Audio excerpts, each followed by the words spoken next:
കുറേ ജനങ്ങളെ ദ്രോഹിച്ച, ഇന്ത്യൻ ജനതയെ ദ്രോഹിച്ച ഒരു ജയിൽ തന്നെയാണ് ഇതിങ്ങനെ നീണ്ട് കിടക്കുകയാണ്. ഇത് കണ്ടോ, ഇത്രത്തോളം ചുരുങ്ങിയ ഇടത്തിലാണ് ഇന്ത്യക്കാരെ ഇട്ട് പീഡിപ്പിച്ചത്.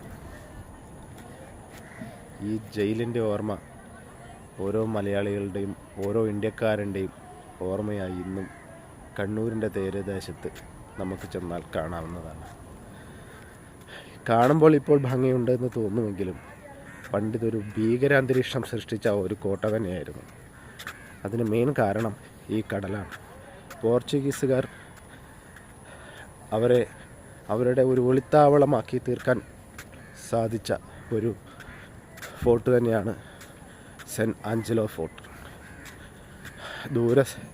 ദേശത്തു നിന്നും വന്നാൽ പോലും കാണാവുന്ന ഒരു സമുദ്രമുഖം ഈ ഫോർട്ടിൻ്റെ ഒരു പ്രത്യേകതയാണ്.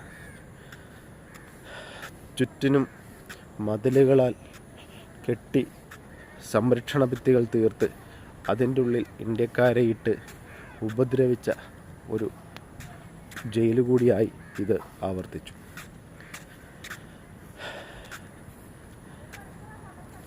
കണ്ണൂർ ഭാഗത്ത് വരുന്നവർക്ക് ഇത് ഒരു നല്ല കാഴ്ചയായിരിക്കും.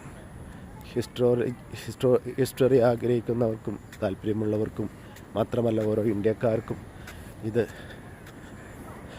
വളരെ വേദനാജനകമുണ്ടാക്കുന്ന ഒരു കോട്ടയായി ഇന്ന് വർത്തിക്കും.